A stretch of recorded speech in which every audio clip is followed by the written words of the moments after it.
दोस्तों, अवाम India voice की तरफ से सभी लोगों को नमस्कार।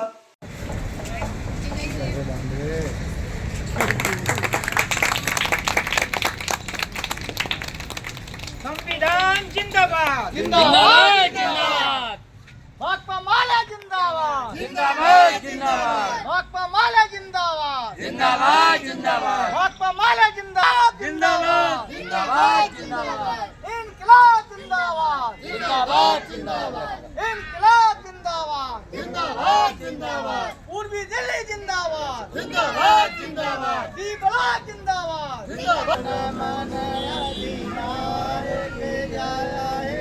भारत भाग्य विधाता पंजाब सिंध गुजरात मराठा द्राविड़ उत्कल बंग दीन हिमाचल जमुना गंगा उजल जलधि तरंगा जागे तब सुबह आस तब जागा जन गण मन जाए भारत भाग्य विधाता गाया है गाया है जय जय जय जय जया है इनकलाब जिंदाबाद इनकलाब जिंदाबाद इनकलाब जिंदाबाद भाकपा माले जिंदाबाद भाकपा माले जिंदाबाद भाकपा माले जिंदाबाद भाकपा माले जिंदाबाद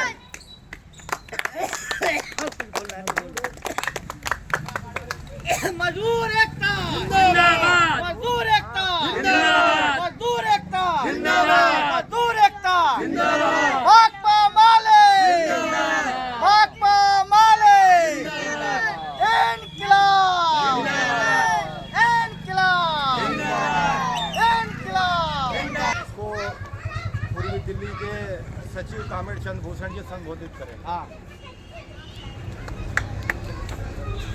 साथियों, आज हम अपने देश का आज़ादी का 75वां गणतंत्र दिवस मना रहे हैं और इस गणतंत्र दिवस को मनाने के लिए हम भारत के लोग जन अभियान के तहत इसको मना रहे हैं और इसकी शुरुआत हम अपने संविधान के प्रस्तावना को पढ़ के करेंगे।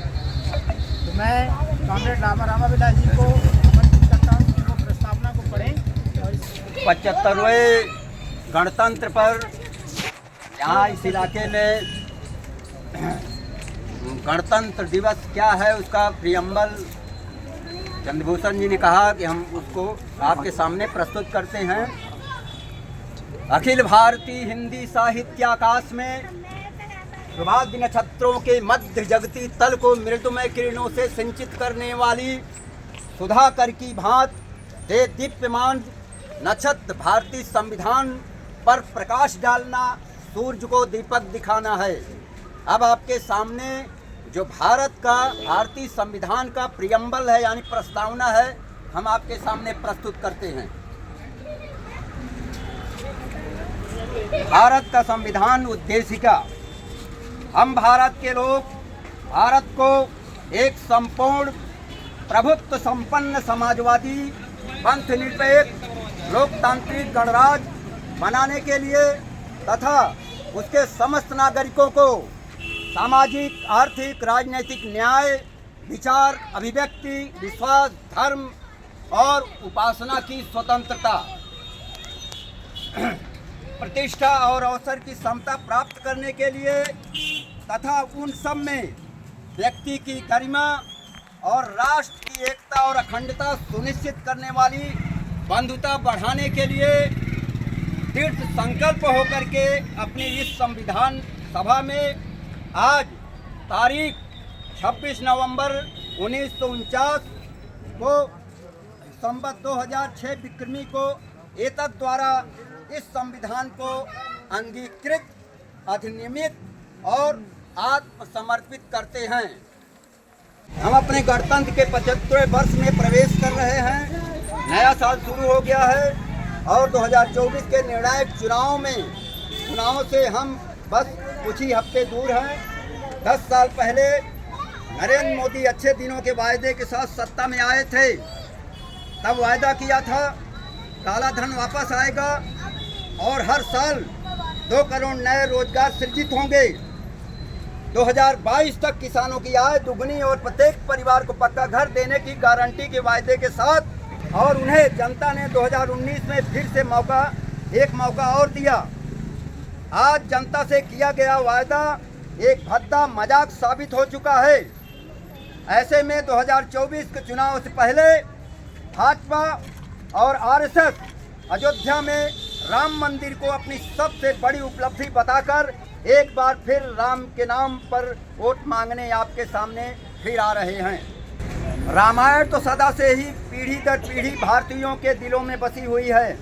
भारत के व्यापक जनमानस में सत्य, न्याय और सबकी भलाई वाले राज के उदाहरण के बतौर राम राज की कल्पना स्थापित है। क्या अयोध्या में राम मंदिर, जिसकी नींव सांप्रदायिक विभाजन, नफरत और हिंसा पर रखी जा रही है, आधुनिक 21वीं सदी के उसी रामराज का दरवाजा खोल रहा है? मोदी सरकार के 10 सालों में देश जिस चौतरफा संकट में जा चुका है, उसकी सच्चाई राम मंदिर उद्घाटन की तड़क भड़क और शोर के नीचे दब नहीं पाएगी।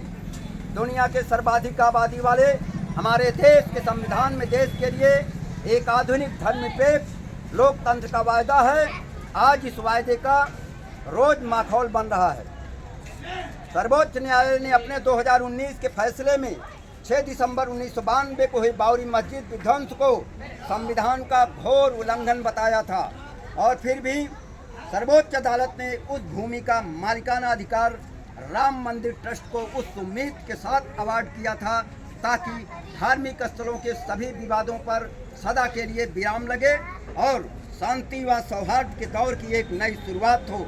लेकिन संघ ब्रिगेड ने अब चाहता है कि ऐसे विवादों को पूरे देश में फैलाया जाए और 1991 बने धार्मिक स्थलों से संबंधित उस कानून को रद्द किया जाए, जिसमें सभी धार्मिक स्थलों की 15 अगस्त 1947 की स्थिति बहाल करने की गारंटी की गई थी।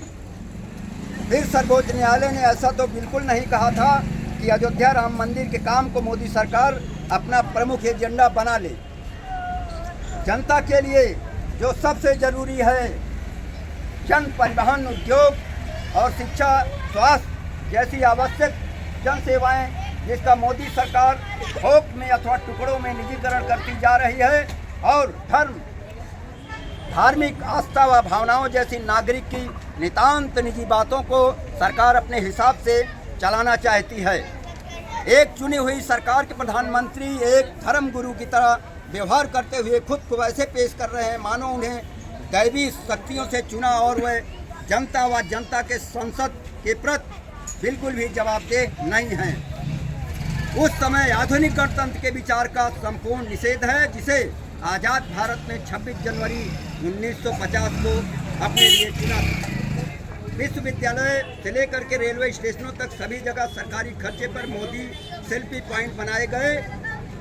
सब कुछ तो ठेके पर करवाया जा रहा है, बस सरकारी प्रचार अस्थायी तौर पर हो रहा है। जिंदाबाद जिंदाबाद। भाकपा वाले जिंदाबाद। बाबा साहब भीमराव अम्बेडकर जिंदाबाद। बाबा साहब अम्बेडकर जिंदाबाद। बाबा साहब भीमराव अम्बेडकर जिंदाबाद।